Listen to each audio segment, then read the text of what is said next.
इधर देश में कोरोना की दूसरी लहर मध्यम पड़ने लगी है, लेकिन ये राहत महसूस करने से ज्यादा देश इस वक्त डरा हुआ है तीसरी लहर की आशंका और बच्चों पर पड़ सकने वाले इसके प्रभाव से। ऐसे में हमारे नौनिहालों को कोरोना के इस खौफ से बचाने के लिए अलग अलग राज्यों में क्या तैयारी हो रही है, कैसे बचाई जा सकती है इन मासूमों की जान और हमें खुद को कैसे करना है तैयार, इस रिपोर्ट में देखिए।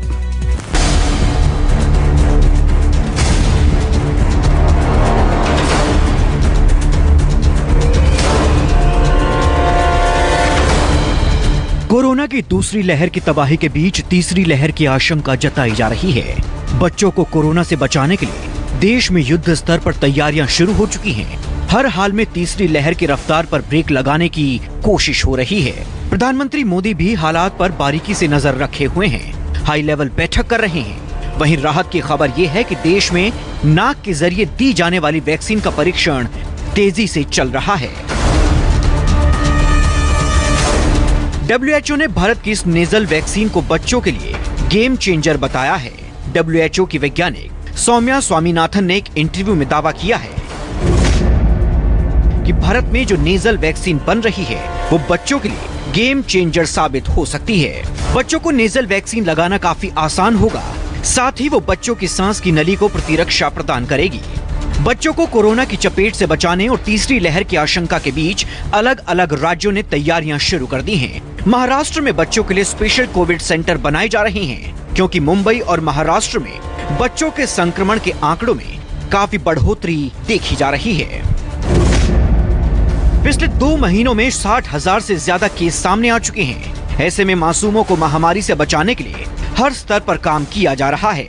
1 से 15 साल के बच्चों के लिए किड्स स्पेशल वार्ड तैयार हो रहे हैं।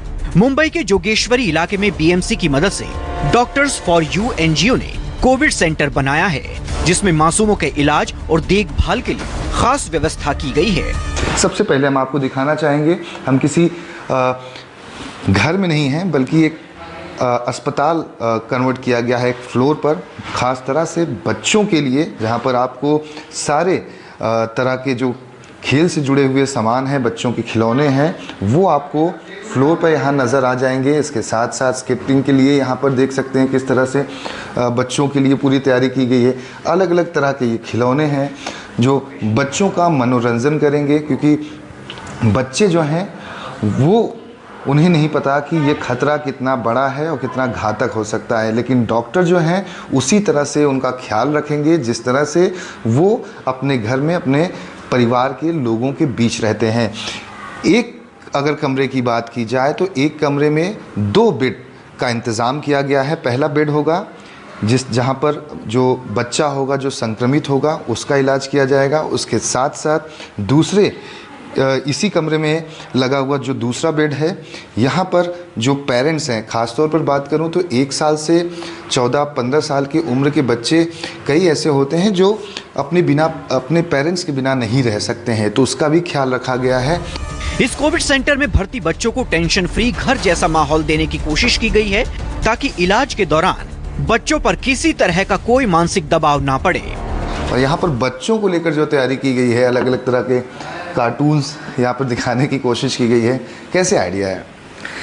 देखिए, अभी ऐसा प्रेडिक्शन है कि 3rd वेव में बच्चों की संख्या और बढ़ जाएगी, संक्रमण की संख्या, तो उसके हिसाब से हम लोगों ने ये सोचा कि बच्चों को चाइल्ड फ्रेंडली सेटअप किया जाए, जिसमें बच्चों को ये लगे कि वो कहीं बाहर नहीं जा रहा, वो किसी हॉस्पिटल में, मेंटली रूप से भी वो स्ट्रांग रहे और इसको रिकवर कर सकता है, क्योंकि मेंटली स्ट्रांग रहना बहुत ही ज़रूरी है और इससे हमारा रिकवरी जो फेज है वो भी टाइम पीरियड कम हो जाता है। चाइल्ड कोविड सेंटर में ही ICU की भी व्यवस्था है, साथ ही इलाज में इस्तेमाल होने वाले हर तरह के मेडिकल उपकरण को यहाँ पर उपलब्ध करवा दिया गया है, ताकि बच्चों को कहीं और शिफ्ट ना करना पड़े। नर्स भी जो रखे हैं वो सारे चाइल्ड फ्रेंडली, उनको ट्रेनिंग दिया जा रहा है। नर्सेज भी सारी ट्रेनिंग दिया जा रहा है, अलग अलग जगह से, दिल्ली से, सिंगापुर से हम लोग जूम ट्रेनिंग ऑर्गेनाइज कर रहे हैं। राउंड द क्लॉक उनका मॉनिटर हो रहा है। बच्चों को अगर अपने किसी रिलेटिव से बात करना है तो हम वीडियो कॉन्फ्रेंसिंग से उनको बात भी करवाते हैं, तो दे फील लाइक कि वो अपने घर में ही है। इलाज के साथ साथ बच्चों के खेल कूद का भी पूरा ध्यान रखा गया है।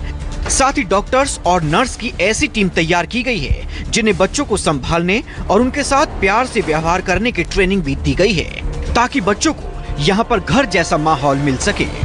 इस वक्त हम दिखाना चाहेंगे तस्वीरें हैं, ये बच्चे हैं इनको सिम्टम्स हैं, लेकिन यहाँ पर जो व्यवस्था की गई है वो इतनी अच्छी है कि बच्चों को यह कभी भी एहसास नहीं होता कि वो अपने घर में नहीं हैं, बल्कि ये अस्पताल में हैं। ऐसे में डॉक्टर सता हैं, हम उनसे बात करेंगे, और नर्स हैं लक्ष्मी जी, उनसे बात करेंगे।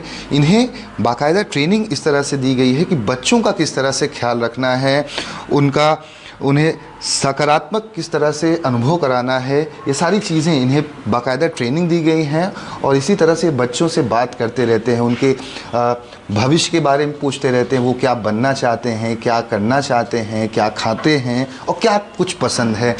हमने सही कहा डॉक्टर साहब? क्योंकि अब देखिए, पहले हम लोग रेडी नहीं थे सेकेंड वेव के लिए, अभी थर्ड वेव के लिए बोल रहे कि खासकर बच्चों को इफेक्ट होगा, तो इस वजह से हम लोग पहले से प्रिपेयर्डनेस रखना चाहते हैं। तो यहाँ पे जैसे आप देख सकते हो, बच्चों के लिए पूरा एनवायरनमेंट बनाया गया है कि वो ये ना फील करे कि वो एक हॉस्पिटल में है, बल्कि वो एक अपने घर में, अपने खुद के कमरे में है। कितना बड़ा चैलेंज होता है एज ए नर्स? अलग अलग तरह के बच्चे होते हैं, अलग अलग एज ग्रुप के बच्चे होते हैं, और एक मेंटल प्रेशर भी होता है पेरेंट्स पर अपने बच्चों को देखकर। लेकिन जो स्थिति यहाँ पर तैयार की गई है, जो माहौल बनाया गया है, वो बिल्कुल ही काबिल तारीफ़ है। आप कैसे हैंडल करती हैं? सर, अभी बच्चे तो बहुत छोटे होते हैं, उनको समझाना पड़ता है हर बात के लिए कि आप यहाँ पे हो। उनको लगता है कि बाबा हम यहाँ पे, हमें यहाँ पे क्यों रखा गया, डरते हैं बच्चे कहीं। उनको समझाना पड़ता है, खिलाना पड़ता है उनको कि खिलौना ये लो, मतलब खेलो। डरते हैं वो कुछ बच्चे ना, मतलब हमें यहाँ पे क्यों रखा गया है, मास्क वगैरह सब कुछ। कोरोना के खिलाफ जंग में महाराष्ट्र सरकार कोई कसर नहीं छोड़ना चाहती है।